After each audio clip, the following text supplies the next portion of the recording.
Well, hello, everyone. My name is J.B. Hixson with NBW Ministries, proclaiming the clear, accurate, and urgent gospel message from my humble studio nestled somewhere within the tall timbers of Colorado. Thank you so much for joining us. Today is Friday, October the 27th, and we're rounding out just a fantastic week. I've been so blessed to have a number of prophecy experts and geopolitical experts and folks commenting and giving us their insights on all that is going on in Israel. It's basically been Israel week here at NBW, and we are going to finish strong. We kind of saved the best for last, frankly, although it's been amazing, the guests that we've had. I hope you check them out. On Monday, we had Tom Hughes talking about why Israel matters. On Tuesday, we had Dr. Randall Price talking about God's plan for Israel's future. And then yesterday, we had Bill Salas talking about Israel's enemies.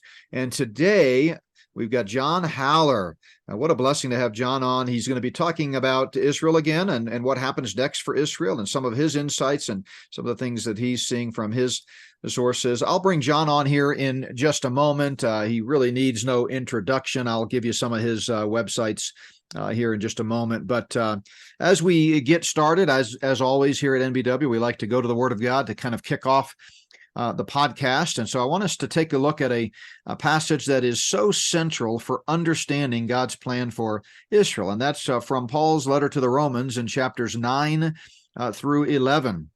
You know, Romans is obviously often considered Paul's magnum opus. He had not visited Rome at the time he wrote the letter under the inspiration of the Spirit, but it's a pretty easy book to outline. It's really a fascinating, powerful doctrinal treatise. The first 3 chapters talk about how sinful mankind is and how hopeless we are. If you started to read the book of Romans and got interrupted after chapter 3, you'd spend the rest of your life depressed because it does not leave much hope until you get to chapters 4 and 5, where Paul gives us the answer. God commendeth his love toward us in that while we were yet sinners, Christ died for us. And he talks about salvation by grace through faith. In chapters 6 to 8, he talks about the believer and our struggle with sin and how we can live out the new life that we have in Christ. It's all about progressive sanctification. Chapters 9 to 11, where we're going to just dip in for a moment here, talk about Israel. Paul answers the question that might be on his readers' minds and on our minds 2,000 years later. What about Israel? Where do they fit into the equation?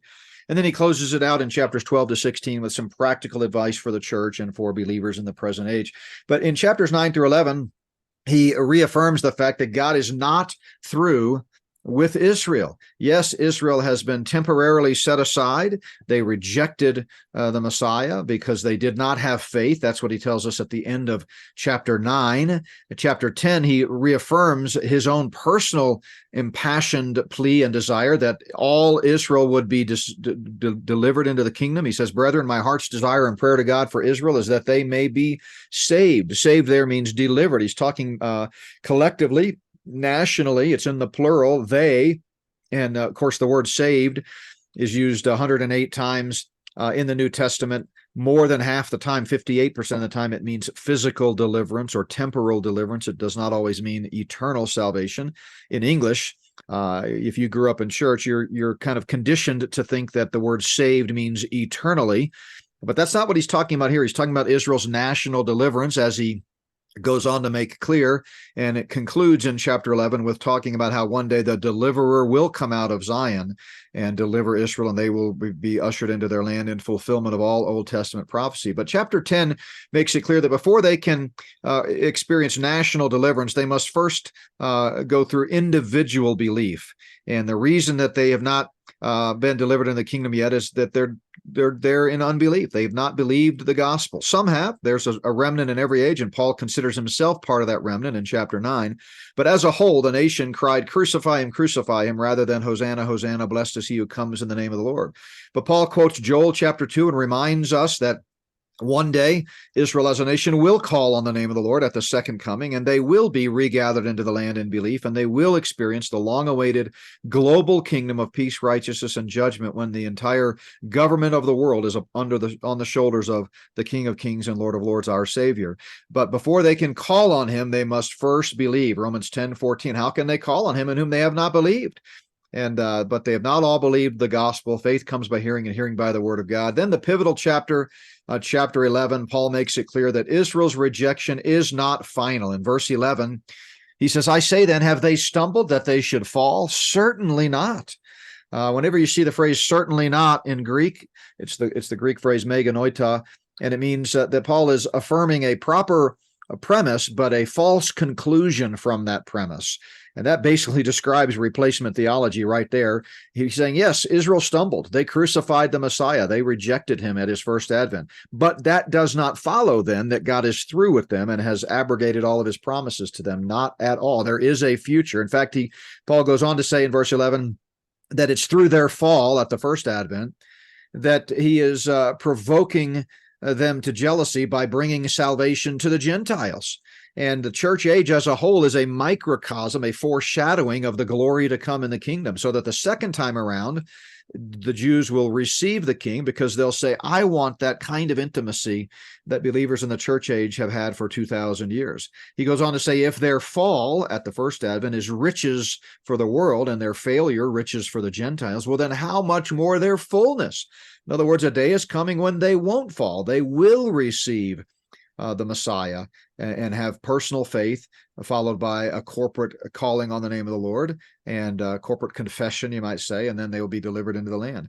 He adds again, if they're being cast away is the reconciling of the world, what will their acceptance be but life from the dead? In other words, you haven't seen anything yet. It's going to be amazing when Israel is returned to the land. Christ reigns on the throne in the rebuilt temple, as Ezekiel describes, and what a glorious day that will be. He also says in verse 23 of chapter 11, if they do not continue in unbelief, they will be grafted back into the place of God's blessing. Right now, the church is center stage in God's plan of the ages, but that's we're going to be exiting stage left at some point, or I guess you might say stage up, stage north when we get raptured. And then the spotlight shifts once again to Israel.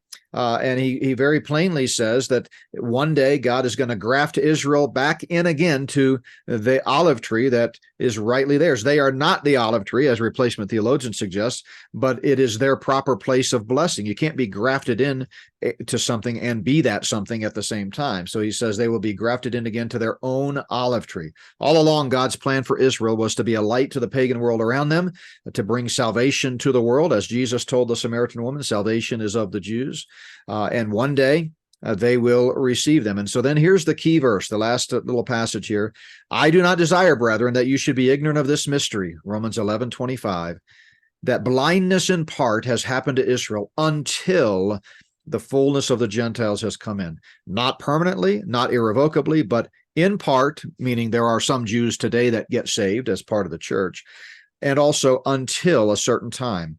And then he goes on to say, then all Israel will be delivered, as it is written, quoting from Jeremiah here, the deliverer will come out of Zion, and that's Jesus Christ. So we know there's a future for national Israel.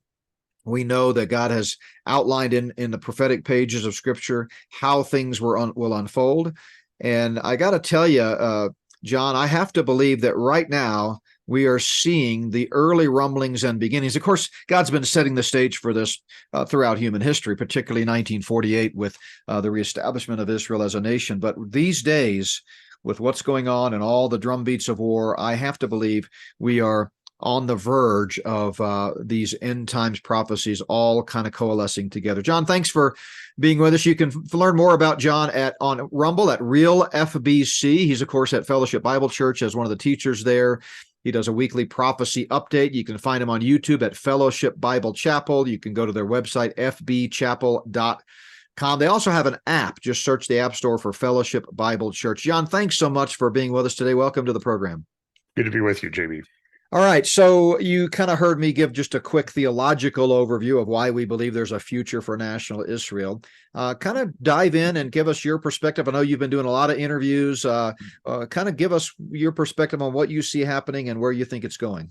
Well, it's interesting. I'll just sort of build on what you were just talking about, because Sunday we're going through the book of Acts. So I, as an elder, pastor, teacher at our church, I preach once a month. Because I want to be tied to the text as much as possible, because it's easy, when you're doing the prophecy thing, to kind of wander far afield. And we're in Acts chapter end of 13 and 14, where Paul is, up in Asia Minor, going through the cities on his first missionary journey, and he talks about Jesus as a light to the Gentiles. And that was well received by a lot of the Gentiles, but some of the religious Jews were really ticked off about it. As I kind of unpacked that, I went back into there's a book I have, and I think I got it from Randy Price, who was on your show the other day, from his ministry, by Roger Liebel, who is a Dutch guy, and he wrote a book, The Messiah and the Temple, the typology of the Second Temple and what it can teach us about Jesus. And in there, he talked about in the Second Temple period, the Jews had built up, they had the first temple, and the Second Temple had something that the first temple didn't have. It had a wall of partition. So before that, Gentiles could come and offer sacrifice if they believed in the God of Israel. But the Jews in the Second Temple period did away with that and built up the wall of partition. And Paul talks about that in Ephesians, that Jesus came to tear down that wall of partition. And one of my points was, in the church today and in Judaism, there seems to be Jesus tore down the wall and everybody keeps trying to build it back up. And eventually that's going to be taken down in this end time. And it's kind of a mystery how it's going to happen, particularly in light of everything. But I believe what Romans 11 says. And so it's one of my favorite passages of scripture. But I'm just looking, while you were talking, I was just kind of perusing my Twitter feed. It's full of replacement theology people today. And I don't follow these people. It's the mill, post-mill, replacement theology, Jew-hating, anti-Semitic parts of the so-called evangelical church. And my Twitter feed is full of this. And I said Sunday, this Israel thing going forward is going to be the most divisive thing in the church. It will divide the church almost unlike anything has divided the church to this point. So I do think that God, the called out people of God, whether they come from the Gentiles or Israel, it's a remnant thing. And we're sort of in that remnant time where it's going to be an increasingly smaller group, I think, that gets it. Yeah, I think you're right. If I can just interject here, I saw that early on after the October 7th date. Very early on, you started to see the mainstream media really pushing people to the extremes, and I've even seen it a little bit just in some feedback I've gotten from listeners. Very little, but 4 or 5 different emails where people just basically it's all or nothing. You absolutely need to kill every olive-skinned Palestinian, even if they're not Hamas, and just wipe them all off the face of the earth. And we hate and it's just this vengeful attitude, which is understandable given what these horrific terrorists have done. I sort of understand it, intellectually and emotionally, but I think spiritually speaking and biblically speaking, we have to be a little more nuanced. But then you've got the other extreme, which is what you're talking about, which is the rise in anti-Semitism. It's always been there, but man, the guys like Chuck Baldwin and some of these others are just out there. Rick Wiles at True News. Oh, Rick Wiles. Yeah. I mean, he is, it's unbelievable the kind of stuff they're saying. So I think you're right. I think if we thought the divisiveness in the church over COVID and the gene altering bioinjections was something, you haven't seen anything yet as this thing emerges, but continue. Well, so that's the thing that's going to be. So right now, what's going on in Israel is just an absolute, it's a mess. It really is a mess. I mean, we talk about the intelligence and operational failures that took place that led up to October 7. I do think that we need to give the Persians, the Iranians some credit. They masterfully designed a pretty interesting operation that took place, even without the operational failures. I mean, they used Michael Doran he has a Rumble channel called Turning Point, and he was on with Gadi Taub, who used to be a person of the left, and now is a right-wing commentator in Israel. And I don't think he's a religious Jew, by the way. I think he's secular, but he's conservative. And he's like, listen, this was a unsophisticated technology used in highly sophisticated ways. And so what they did was they took some of the lessons from the Ukrainian war. For example, they go to they have Walmarts in Gaza, but someplace they go and they get a quadcopter. You can buy it at Best Buy. And they attach a 2.5-pound RPG to it. And they learned from the Ukraine war that if you drop that directly on top of a tank, a 2.5-pound RPG can destroy a tank and kill everybody inside because the tanks are vulnerable. They were designed with that flaw because nobody expected when they were all designed and built that To attack from above. you could be attacked from above. Yeah. And now it's very easy. And so they did that with like a lot of the guard towers and that type of thing. They took them out. And I think they were all these rocket attacks that they've had over the last few years. While they did that, they were gathering intelligence. And then with people in our government, which I'm not sure whose side our government is on. I'm pretty sure it's not my side most of the time. Absolutely. So Sunday in my update, I played a speech that part of a speech that Anthony Blinken, the Secretary of State, had given at J Street. And J Street, they say that we're a Jewish organization, but they're anti-Israel in the extreme. And he said, well, look at all the good things we're doing. Like we've helped Israel to give Gazans work permits to work in Israel. And so it got up to where there was, 22,000 Gazans coming across almost every day to work. And what they were doing was they were gathering intel. They were going back and giving them charts of how these kibbutzes and communities were organized, where their weapons store was and everything. And then when the fence was breached, and I think that it was sort of if I could just try to do it without all the different components everybody wants to add to it, it was a lack of creativity in the intel community as to how this could be. Like they might have planned for 12, 15, 40, 50 coming across, but not 2,500, and not 2,500 Palestinian civilians, many of whom had worked there and came back and killed people in the community. And it's give the Persians and the Hamas guys some credit for the design of their operation. It was in a very sick sense, it was masterful. And the things, I mean, JB, I don't know if you've seen the things. I was given access to an archive of some videos and things that the Israeli government has taken place, because I was at the Christian Media Summit last year, which, True News would say, oh, you get talking points now from, and I saw somebody who's anti-Israel saying, all you pastors, you're pro-Israel, you get talking points from the government. And I'm like, did you get your memo this week, JB? I know. Believe me, I'm the last guy would be accused of touting any party line. I'm pretty controversial. So that it's just all, we get them from the CIA and the government. So I guess I'm not on that list either. I'm not on any list. I don't get invited to any of the secret society meetings or anything like that. But be that as it may, this, what they did was beyond cruel. I mean, raping women to the point that their pelvises were broken, burning women and children, binding them with wire, burning them together, throwing grenades into safe rooms, it's shooting satanic. people just as they were driving down the street. It was just the carnage is unbelievable. It's satanic. It's demonic to the core.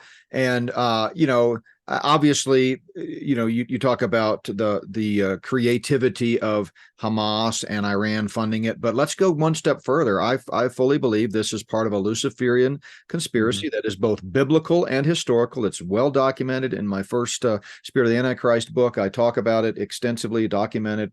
I have over 50 pages of footnotes or bibliographic citations. And so, when you've got that type of power, both globally and spiritually and satanically behind you, they can accomplish a lot. And then, as far as the hostages, I mentioned yesterday on our, or I guess it was Wednesday on our program, that they were paying the Palestinians $10,000 a head to capture hostages or something like that. So, it's. Well, and then of course the lady was released the other day. One of the four, I think, that have been released thus far out of, I think, 230 that they have, or now Israel thinks that they have.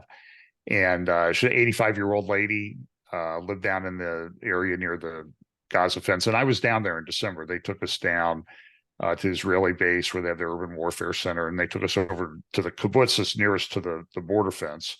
And we had lunch, and a lady came and talked. And I think I saw her yesterday in DC talking to lawmakers about what happened. But but she's a peace activist, and she came in, she said, well, I was treated well, but how credible is that when they're still holding her husband? Yeah. At one point she says, well, it was hell that I went through to be there, but they treated me well. Well, they're holding her husband as a hostage. So you have to kind of temper her her remarks with that. Yeah, and So you can't believe you have to always be suspect, let's just say, of things that come out of DC and official press briefings and things like that. Who can forget in the first Gulf War how it later came out that with Hollywood's backing, they hired an actress to testify before Congress about the incubator babies, which turned out to be completely false. And so people right. watch C-SPAN and they watch these testimonies and they assume the best. That's what we're prone to do. But let's always remember there's a lot more at play than what we see. It's never about what it's about. Right. And there's a massive propaganda war going on. I mean, the supposed rocket attack or Israeli airstrike on the hospital in Gaza, which I think is completely fake. And I just saw there was a guy who'd put up some videos. And I just was a video of him now that's circulating in Palestinian Telegram and media channels and social media. Look at this poor guy who's injured. Well, it's the same guy who was in a video, marching around Gaza the other day. And and it's Yeah. and then you remember the videos, the Pallywood videos where they have all the dead corpses under tarps, in a city in Israel, Palestine, quote Palestine, or Gaza, and then you see the one kind of person reaching up and adjusting the tarp so it covers them up completely. And so it's hard to tell what's true, and it's really hard, and it's hard for us who try to sift through this to figure out what's true. So we have a thing at FBC, we call it the Department of Corrections, in the event that we put something up that's not true, and we'll try to rectify that. But, yeah. Well, I'm thinking anyway, about right now. So yesterday I was on Alex Newman, which was kind of interesting. And Alex, we did that conference down in Texas together. Yep. And so I get on, to wait in the back stage, I guess, of the Zoom call. And he said, well, I got a guest on before you, and then I'll get to you. Well, it's Mordecai Kadar. And Mordecai Kadar, if you don't know, he's a professor at Bar-Ilan University. He's about 71 years old. And he was in Israeli intelligence and the IDF for 30 years. But he's certainly in the top 2 leading Jewish experts on Islam and the Arabic culture in the world, and probably one of the top experts in the world, bar none.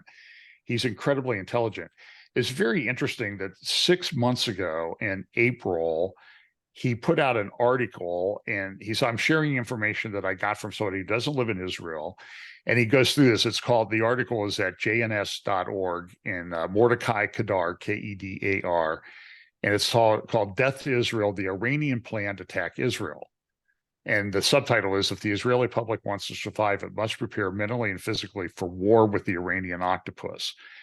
And Kadar understands that Iran really does want to destroy Israel, and they've been planning this. And as you mentioned, they probably planned this op for 2 years. They were gathering intel the whole time. Every time there was a rocket attack, they watched how people respond. They figured out where their safe rooms were. They figured out how the IDF responded. And I don't know and I've tried to figure out from people in Israel, like how many soldiers were stationed down there. And the bases that I've seen down there are pretty small. I doubt that 100 people are there. But then what happens? What do the soldiers do when there's a rocket attack? Do they go run for cover? Because it was a massive rocket barrage that they did. So it's a masterful operation. But he talked about that, and he said, this is what he said. This is what the battle plan that Kadar put out 6 months ago was, based on what a conversation from a friend who lives in Europe, who used to be in Israeli military and intelligence. First, in Lebanon, Hezbollah and Hamas with many thousands of missiles, some of them precision-guided UAVs. In Syria, 17 armed and ready combat units. In Yemen, the Houthis have Iranian long-range missiles and UAVs capable of reaching Israel. In Gaza, Hamas and the Palestinian Islamic Jihad with missiles capable of disabling the Israeli Defense Forces and Israeli Air Force bases.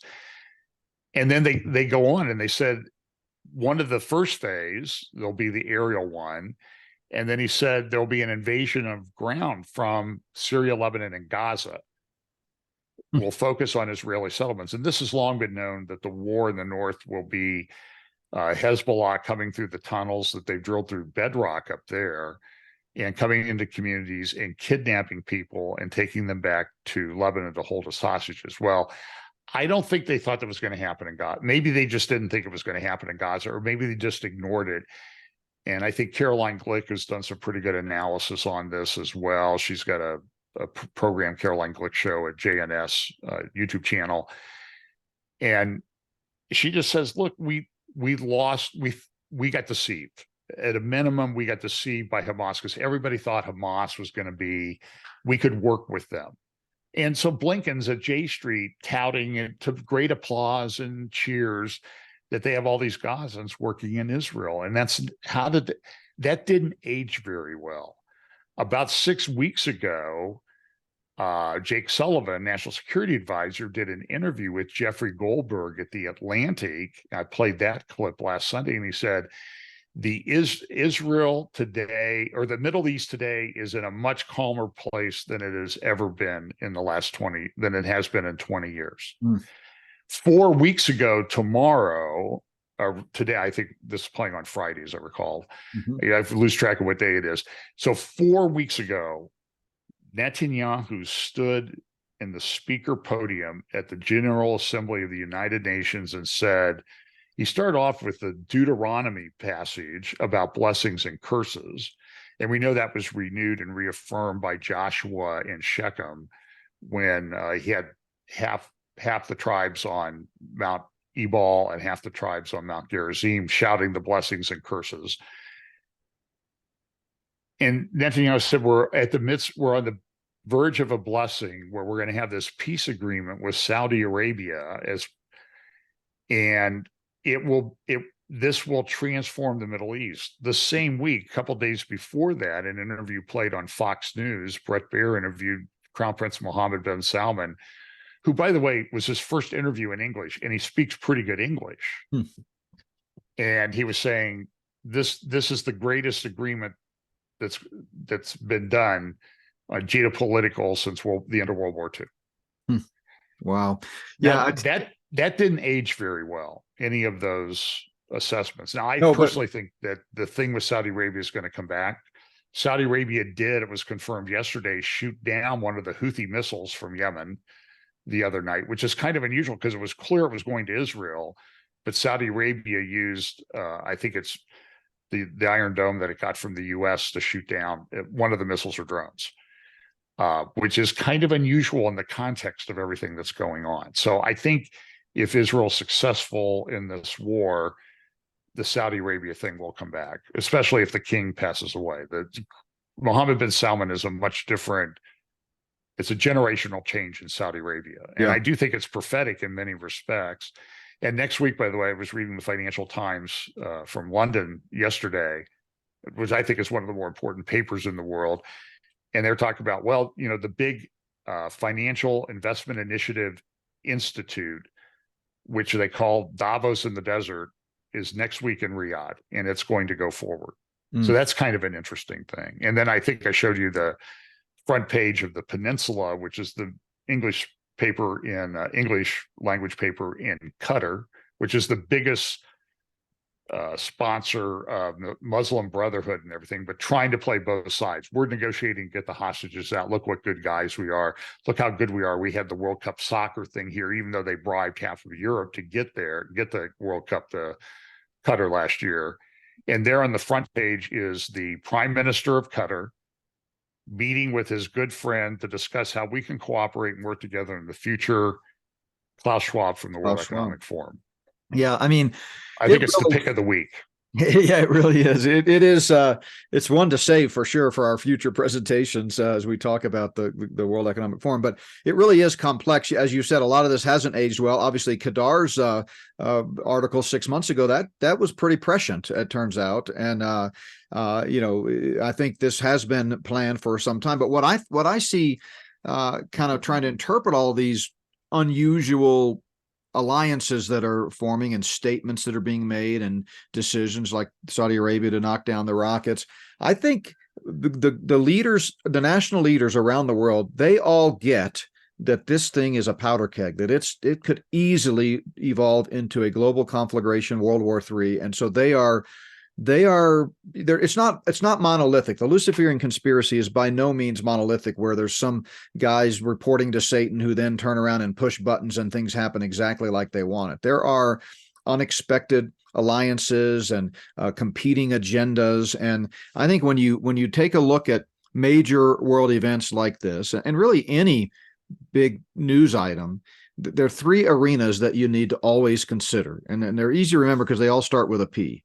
You need to remember the Luciferian plans, that there is, as the Bible says, and as they've said for thousands of years, a group of human beings, evil, Satan-worshiping human beings that are conspiring with the devil himself to try to take over this world. And if you study them, you can kind of tell what their plans are. So you consider it from that angle. Secondly, obviously consider it from Bible prophecy. And these aren't in any particular order, but God has given us his plan of the ages that we can see unfolding before our eyes. And then thirdly is geopolitics. And that's the hardest one to figure because there's so much power plays and people buying each other off and controlled agents. And, it's just unreal when you start to see things happening. So that's, as we try to interpret where we go from here, I think all of those things are extremely relevant. Unfortunately, many people completely ignore the Luciferian conspiracy aspect of it, even though it's straight out of scripture, and they are locked into this right-left paradigm, this us-them concept. So I find it interesting, some of the quotes that you've given here, that can I give you one more? Yeah, they validate some of this perspective that I'm trying to explain. So then he goes into the geopolitics, and I agree with you. The three are probably working together. Yeah, and the prophecy thing kind of drags in the other two, right? And some of it is God's plan too, that this stuff happen. So like one aspect that I suggested, I don't think it was very popular, was that maybe part of the blindness of Israel to this coming up was a spiritual blindness. That we know that this has been true throughout Israel's history, if we read the Old Testament and everything. So, all this stuff it's like this very multi-layered, I don't know if I would say omelet or cake or something like that. I mean, there's a lot of different pieces moving together. But this is another thing from Kadar's article. Now, mind you, this is 6 weeks ago. And then he has a section called the International Arena. I'll just read one paragraph. Russia and China, Iran's allies, will call on both sides to cease violence, will support Iran almost openly, and provide it with information about what is happening in Israel. Turkey will join the call to cease violent actions, but will implicitly support Iran. In the Arab and Islamic world, crowds will come out for demonstrations of support for Iran and its action to eliminate the Zionist entity, similar to the support the crowds gave to Hassan Nasrallah in the 2006 Lebanon war. And it's not similar to what happened in the 2006 Lebanon war. It's way beyond what happened in the 2006 Lebanon war. I mean, I saw a video this morning of Jewish students at Harvard hiding out in the library because they were going to be attacked by pro-Palestinian mobs at Harvard, supposedly the citadel of learning in the United States. So but it's just interesting he says that. And I do think that Russia, China are all part of this too. And that kind of gets us into the whole Ezekiel 38:39 and Psalm 83. Yeah, I was just going to, and that type of thing. The IDF announced last week that there was an article at Ynet, and it said, "Listen, if you come after Damascus or Syria, Assad, we'll destroy you and we'll flatten Damascus." They actually said that. That sounds strikingly familiar. And within the context of those verses about the destruction of Damascus is also something about the king will disappear from Gaza. Wow. Yeah, I mean, when you were reading that article from Qatar, and you talked about Russia, Iran, Turkey, my mind is drawn to Ezekiel 38. I mean, those are the nations. And then, you got the Northern African nations, Sudan, Libya, Syria. I mean, this is, you can't help but wonder about the prophetic implications of all this, can you? And you know that yesterday, Erdogan of Turkey, who, by the way, he happens to be 2 days younger than I am. So, So if he, you always wonder, okay, is this guy old enough to make it all the way through the 70th week time frame? Like the Pope's, don't think the Pope's going to last 7 years, but that's neither here nor there. But Erdogan was supposed to come to Israel for meetings with Netanyahu. Those are completely off now. But I've never trusted Erdogan. I was at a prophecy conference, just an attender, had to be 15 years ago. It was in Phoenix at a Lutheran church, if you can believe that.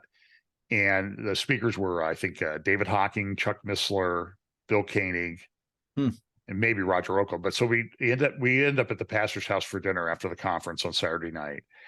I got invited over, and I was sitting at the table. It's just Bill Koenig, Chuck Missler, and me.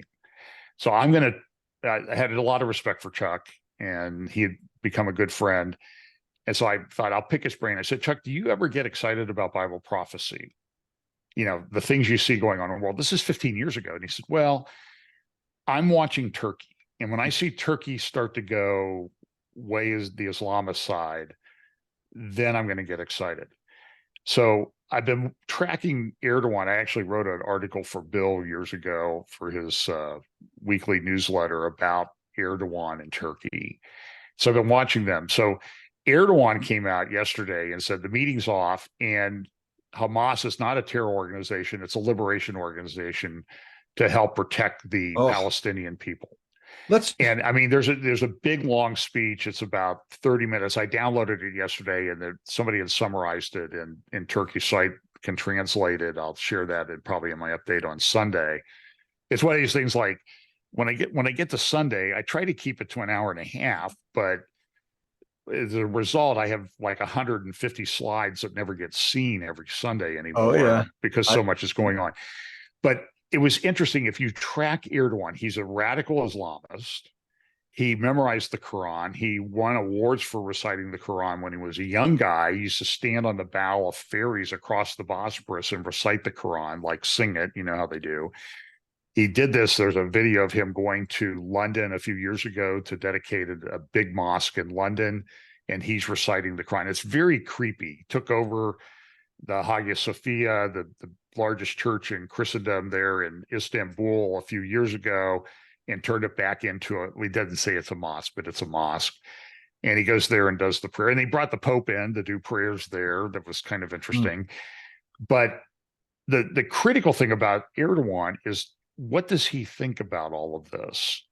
And so in Bible prophecy, we have Ezekiel 38 and 39, but we also have Daniel 11 with the king of the north and the king of the south. And who identifies those? Now, a lot of people say the king of the south is Egypt. Go look at Twitter and the huge videos of these massive armies of Egyptians were ready to fight. Nobody's attacking them. They don't want the Palestinians, though. In fact, the most heavily fortified part of the Gaza border is the one that is on Egypt's border with Gaza. They don't want these people either. They're blocking the exit. And that's how a lot of these weapons and everything get into Gaza, is through that crossing. They're smuggled in under the so-called watchful eye of the Egyptian guards, but it's all Muslim Brotherhood kind of operation, I think. Yeah. Well, let's talk about Erdogan for a little bit more here. I've been calling him out in my latest book. I talked about how in the mid-1990s, when he was mayor of Istanbul, he famously said, democracy is like a tram. You ride it until you arrive at your destination, and then you step off. And I believe he's been a puppet in the Luciferian plan all along to usher in a one world system. And Turkey is clearly a key player in Bible prophecy. What I can't understand, and I'd love to get your insight on this or your opinion, why in the world is Turkey still part of NATO when so much of what they've done, even going back to their decisions with the Ukraine war, seems contrary to what the official narrative of NATO is? Erdogan is playing. He is masterful at. I do think there's a evil spirit behind him. He plays all sides, and everybody says he's done. He's finished. He's not coming back. They had that massive earthquake, those 2 earthquakes last year, which Japanese people came out and said those are the strongest land earthquakes in human history. Wow. And he survived that. He won, and he actually won bigger than anybody thought he was going to win in the runoff. So I'll give you an example of him. I I agree 100% with you. I think he's a very important person to look at. And there are people coming up behind him that are like him, that he's trained. He has a son. He has a foreign minister who's very much sort of does his dirty work. But if you remember back to December of 2017, Trump, and something that I think I agree with him on, Trump decided in December 6th of 2017 to move the U.S. embassy to Jerusalem. Yep. Now, it's the capital, so it should have been, but the U.S. was the first one to do this, and it was a big deal. But go back and look at the Turkish newspapers, and including a Turkish newspaper called Yeni Şafak, which is Erdogan's sort of one of his main propaganda mouthpieces. And Yeni Şafak, every day they had a picture of the Dome of the Rock, Al-Quds. We have to protect Al-Quds, Jerusalem, from this attack. And about 4 or 5 days into it, in Yeni Şafak on the website, you know, we go to proxy conferences, and everybody's got their Ezekiel 38 map, you know, or their Psalm 83 map. I am telling you that Erdogan, I've got a high resolution version of it. I've used it many times, published on the website. What if all the Muslim armies came against Israel? And it's like the best Ezekiel 38 map of anybody I've ever seen. It's got little red Israel, the sea of green Islamic countries, including the Central Asian stand republics, by the way, which are Turkmenish, and I think will be part of this invasion, in this Ezekiel 38 invasion. And it's all that, you know, it's airplanes and missiles and tanks and everything pointed right at Israel. And it goes over to Libya and Sudan and all these other places. All, you know, now it did include Saudi Arabia, but I don't think Saudi Arabia is really part of this for obvious reasons. And I think this peace agreement deal is part of that. But like I said, that was his response to just moving the embassy to Jerusalem. What's his response going to be when the carnage in Gaza continues to build? I mean, Jimmy, they killed 1,500 terrorists inside Israel. So when they come out with their, I think the latest death toll in Gaza was 3,800 or something. I don't know if they're including the 1,500 killed in Israel or not. Nobody seems to be, I haven't figured out who's counting them or not counting them. So this, I mean, imagine that 1,500 terrorists killed inside of Israel. Absolutely. Yeah, I mean, that incredible. would be like having, you know, 30,000 or something like that by comparison killed in America, which, by the way, send me that chart. I'd love to plagiarize it. I mean, use it in my anytime.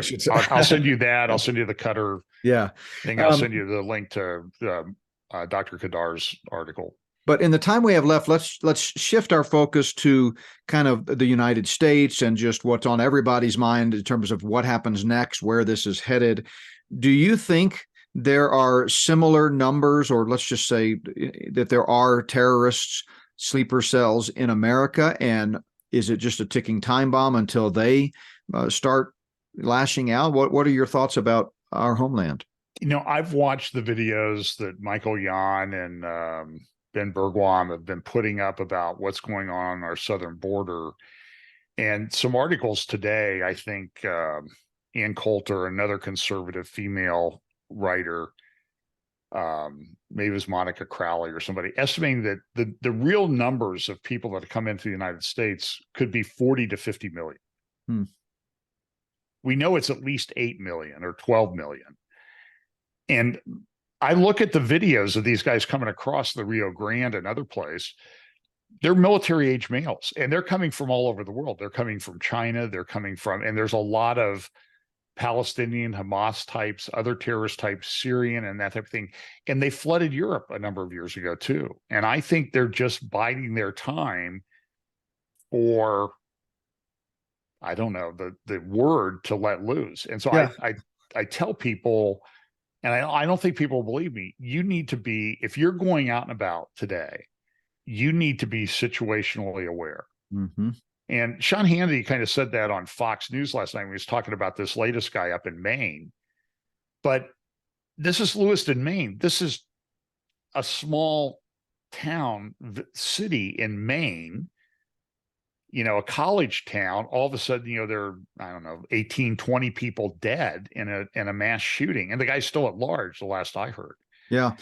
So, yeah, I mean, who would have thought that? I mean, it's one thing to be situationally aware, but you wouldn't think in a little, town of 30,000 people at a family bowling alley that you'd have to worry about that, Right. And so I think this is coming. So, I'm semi-retired. I left my law firm a year ago. I live outside of Columbus a little ways, and I'm glad I don't go downtown anymore, to be honest. And I talked to somebody the other day who works for a major bank in Columbus, and says, I try to avoid it if I can, because when I was going down there during the Charlie Vector 019er situation, it was also the BLM situation, and all the buildings in the state house, my office looked straight down on the center of the state capitol. And everything was boarded up for the first 2 floors all the way around State House Square in Columbus, including the state capitol. And I'm like, wait a minute, what country do I live in? Yeah, America, what a country, right?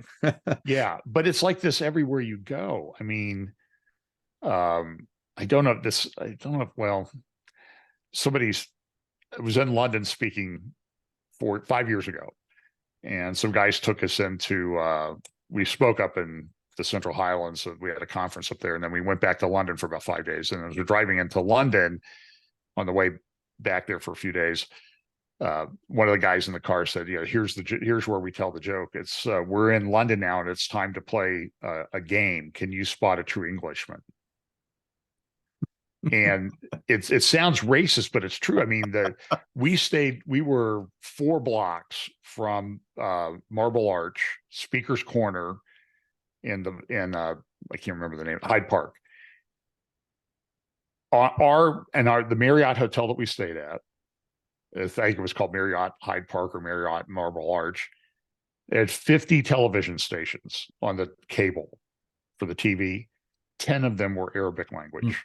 Wow. Yeah. In London, this is the heart of London. I mean, Kensington Palace is just like down the street. Yeah. Buckingham's just a little bit over there. So the world's changed and so a lot of this Islamic stuff and the war and Syria and the immigration out and that type of thing.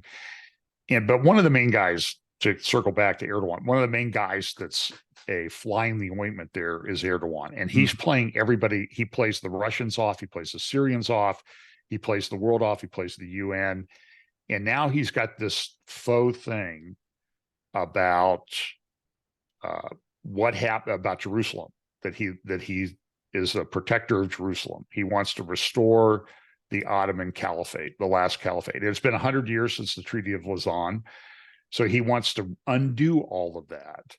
And I'm just saying, as if the theory that the Saudi peace agreement leads to some kind of a 2-state solution, Crown Prince Mohammed bin Salman has proposed something called the Hashemite Kingdom of Jordan, that would be like a true 2-state solution. I don't know how far it will go. He's proposed it, but he's also wanting to get control of the Temple Mount back. And he also says the Temple Mount's not that important to Islam. And part of it is economic. He wants to promote Mecca and Medina, where he's built in Mecca the largest hotel in the world and the second largest hotel in the world. And he wants everybody to come, all the Muslims, to make their pilgrimage to Mecca, not Jerusalem.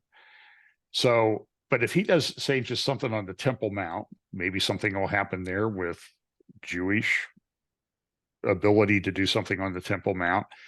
I'm telling you, that sounds very much like the King of the North, King of the South conflict in Daniel chapter 11. Yeah. So I'm just saying, is all these kind of things, I really don't have a integrated timeline of how all these things play out. I know they play out. I know they're all interrelated. And I think at some point we'll be able to look back and say, oh, that's how all that stuff was going to work out. Yeah. But I mean, all these major players are on the table right now. I mean, right now.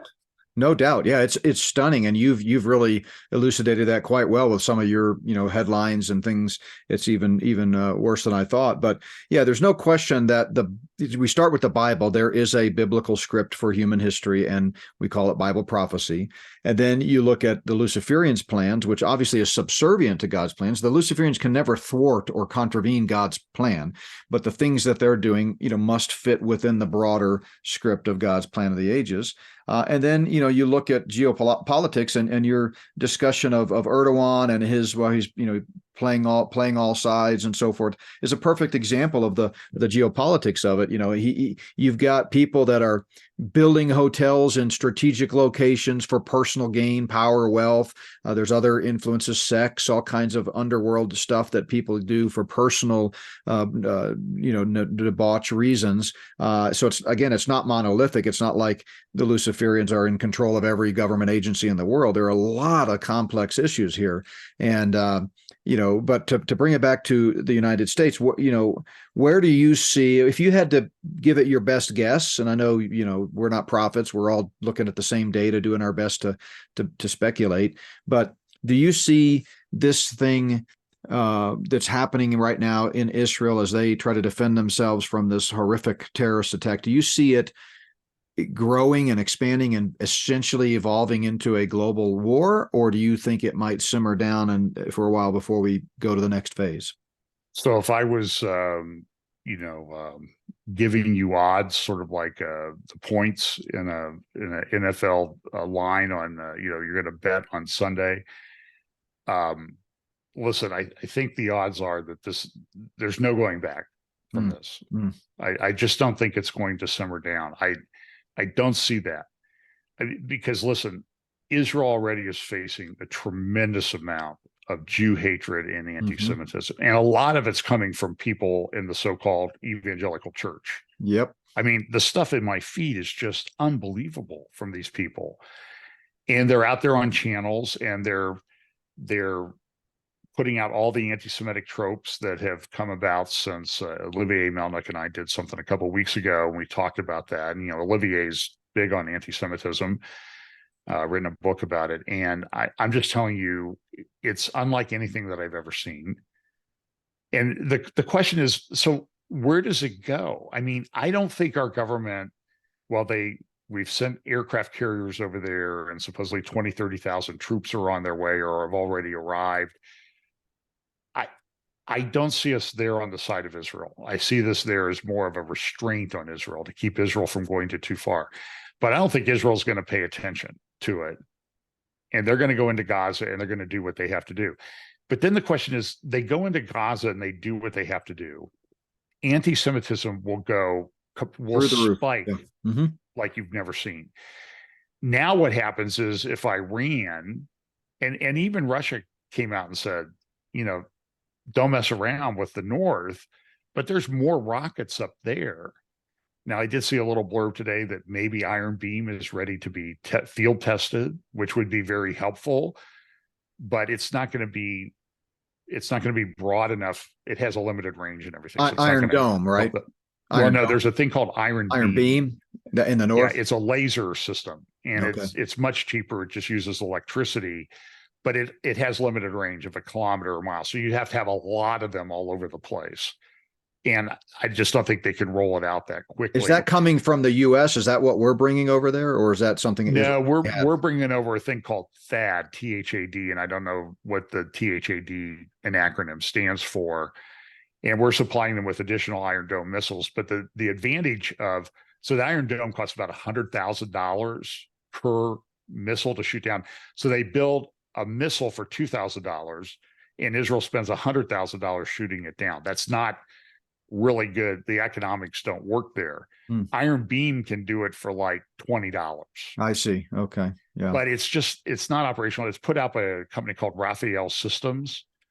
And I'd have to dig into the ownership of that. It's people called the Ofer brothers or something, Israelis, and there was some big scandal with the one of them who died about 12 years ago about selling military technology to Iran. So I guess amazingly, some people seem to play both sides of the issue. It sounds very Yeah. similar to what IBM did back in World War II and that type of thing, Oh, sure. which would go back to the elites that you talked about. No doubt. They're always playing both sides of every war. They love war. So I think that the concern is if they go into Gaza, I think the delay is because they need to prepare the ground. They're looking at some things like they have hostages there that they're trying to protect, but I just don't know that they can worry about that forever.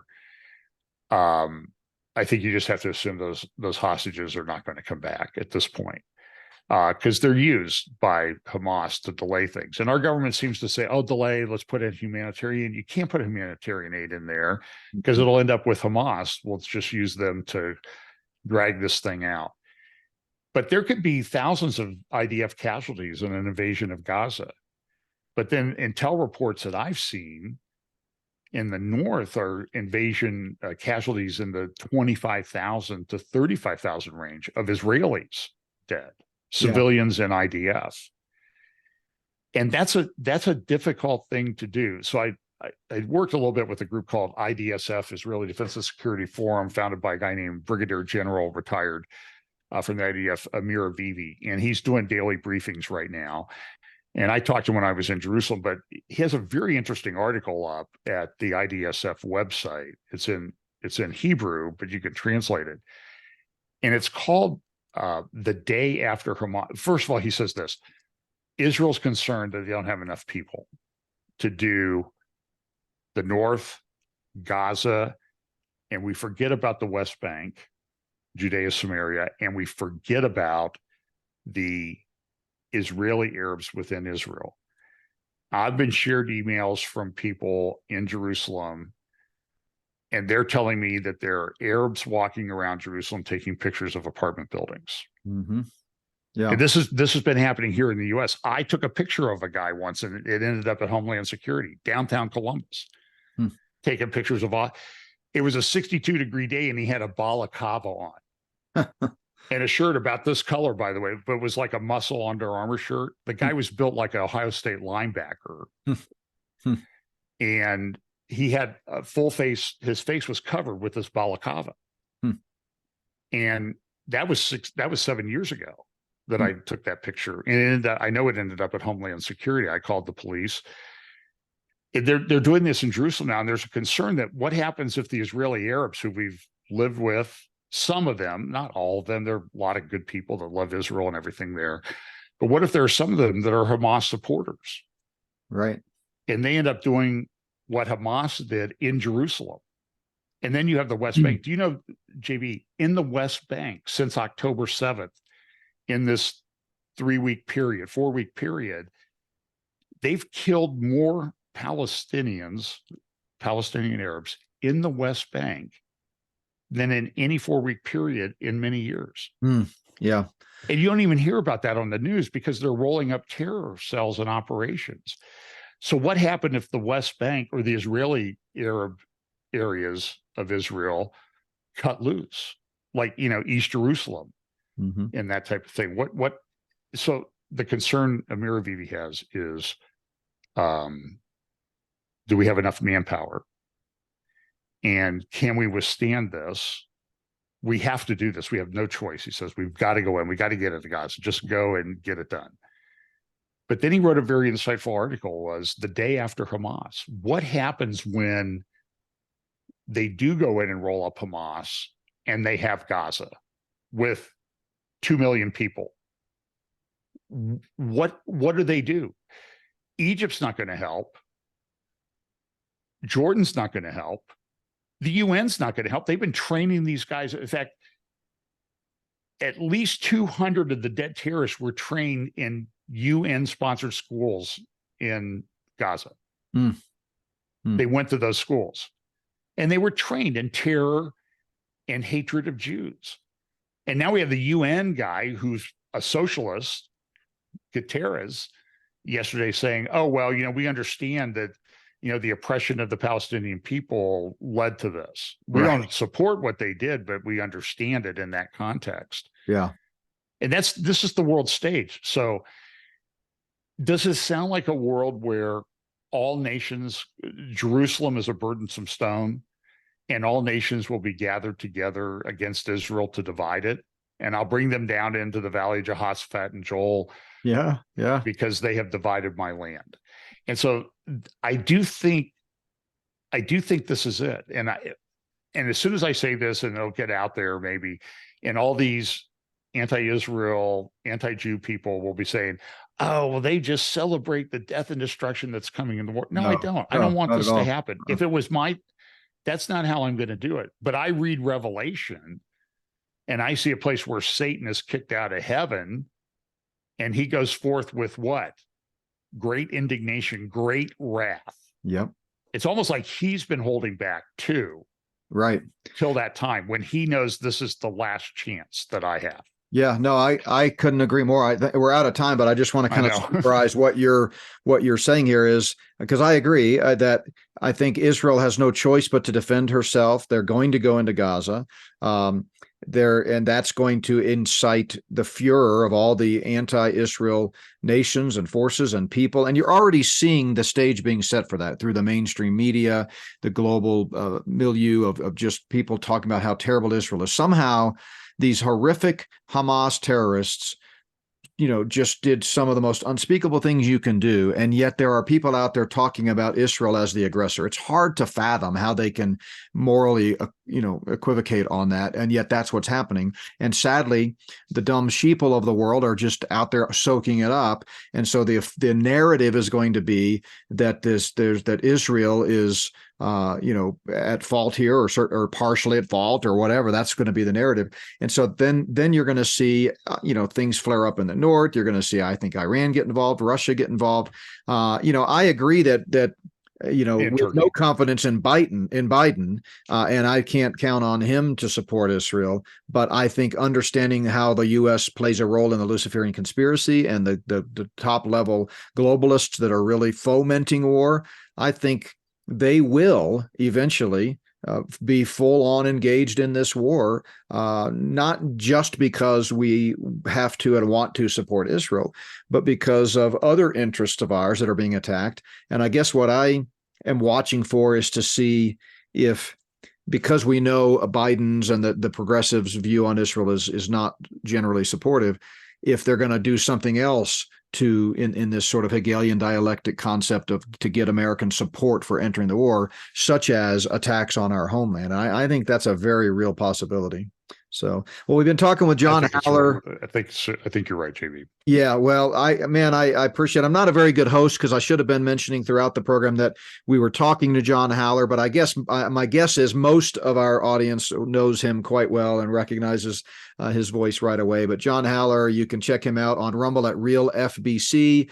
You can search for the Fellowship Bible Chapel app on the App Store, his YouTube channel, Fellowship Bible Chapel, and of course the website fbchapel.com. But John, you are just such a gracious guest, and I appreciate your valuable time, and I'd love to have you on again sometime if you're willing. And but for the rest of you, thanks so much for joining us. Don't forget, check out notbyworks.org, and don't forget tomorrow, a special Saturday podcast. We've got Randy and Shane on together, our World Events Update weekly guest, Randy, geopolitical expert, and then Shane, our resident technologist, who we also have weekly or semi-weekly programs with. They're going to join me together to talk about technology and warfare. That's a Saturday morning, tomorrow morning, so watch for that. Well, God bless you, everyone. John, God's blessings, and we'll talk again soon. Right.